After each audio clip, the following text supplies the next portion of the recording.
नाज़रीन किराम, अल्लाह रब्बुल इज़्ज़त का हम पर बहुत एहसान है कि उस करीम परवरदिगार ने हमें मुसलमान बनाया। एक मुसलमान घराने में हमारी परवरिश हुई, एक मुसलमान घराने में हमारी पैदाइश हुई। दीन मुक़द्दस इस्लाम में अच्छाइयाँ ही अच्छाइयाँ बयान हुई हैं। दीन मुक़द्दस इस्लाम में ऐसे काम बयान हुए हैं कि जिन कामों के ज़रिए से इंसान दुनिया में भी कामयाब हो सकता है और आखिरत में भी इंसान के लिए कामयाबी और कामरानी हो सकती है। दीन मुक़द्दस इस्लाम अच्छाइयों का मजमुआ है और इस मुक़द्दस दीन में सिर्फ नेकियां और अच्छाइयां आपको नज़र आएंगी। इमाम मोहम्मद बाक़िर अलैहिस्सलाम ने अपनी एक हदीस मुबारका में इरशाद फरमाया कि अर्बउम मिन कुनूज़िल बिर्र, के 4 ऐसी खसलतें हैं कि जो अच्छाइयों के ख़ज़ानों में से हैं। 4 ऐसी खसलतें हैं कि जो मुसलमान में होनी चाहिए, एक मोमिन में होनी चाहिए, वो अच्छाइयों के ख़ज़ानों में से हैं। 4 खसलतें, 4 खूबियाँ, 4 सिफ़तें इंसान के अंदर ज़रूर होनी चाहिए। अब देखना है कि वो कौन सी खूबियाँ हैं। इमाम अलैहिस्सलाम ने इरशाद फरमाया कित्मानुल हाजा, अपनी हाजत को, अपनी ज़रूरत को छुपाना।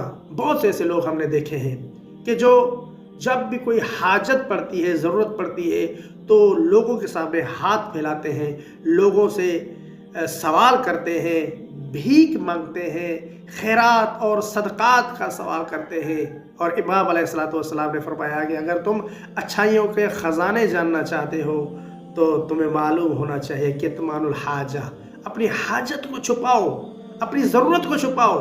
एक एक के सामने अपने हाथ न फैलाओ, बल्कि उस करीम रब के सामने अपना हाथ फैलाओ कि जिसके दस्ते कुदरत में पूरा आलम है, पूरा जहान है, जो कादिर है, हर चीज़ पर कुदरत रखने वाला रब है। उससे सवाल करो, उस ज़ात से सवाल करो और वही अता करने वाला है और इतना अता करेगा कि इंसान के लिए उसे जमा करना मुश्किल हो जाएगा। अता करने वाली ज़ात से सवाल करो, अपनी हाजतों को छुपाओ।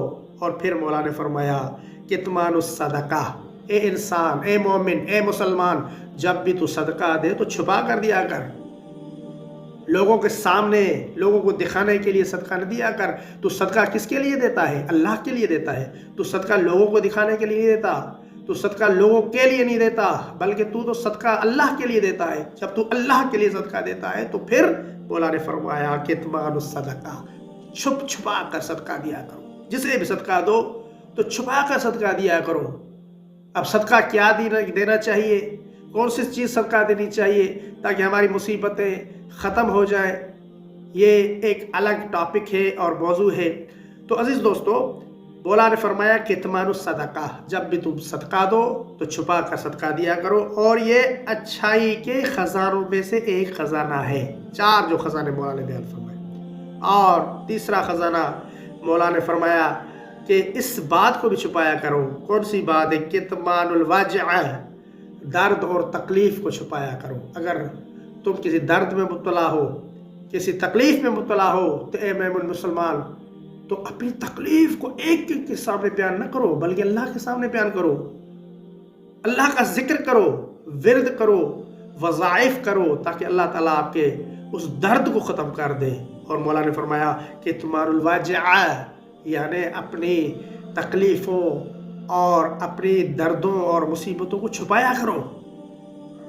और फिर मौला ने फरमाया कि चौथी चीज़ जो कि अच्छाइयों के ख़ज़ानों में से है, कि जिसके बारे में मौला ने फरमाया अर्बउम मिन कुनूज़िल बिर्र, अच्छाइयों के ख़ज़ानों में से जो चौथी चीज़ है, मौला ने फरमाया कित्मानुल मुसीबा, अपनी मुसीबत को हमेशा छुपाया करो, लोगों के सामने बयान न किया करो।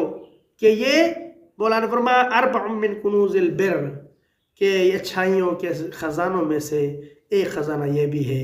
इसलिए मोमिन किराम को चाहिए कि कम अज़ कम ये 4 खूबियाँ अपने अंदर रखें। और ये 4 काम जो मैंने अभी बयान किए हैं, इन 4 कामों को हमेशा छुपाया करें। नंबर 1, अपनी हाजत को छुपाया करें। नंबर 2, सदका छुपा कर दिया करें। नंबर 3, अपने दर्द और तकलीफ़ों को छुपाया करें। नंबर 4, कित्मानुल मुसीबा, अगर मुसीबत आ जाए तो उसे भी छुपाया करें।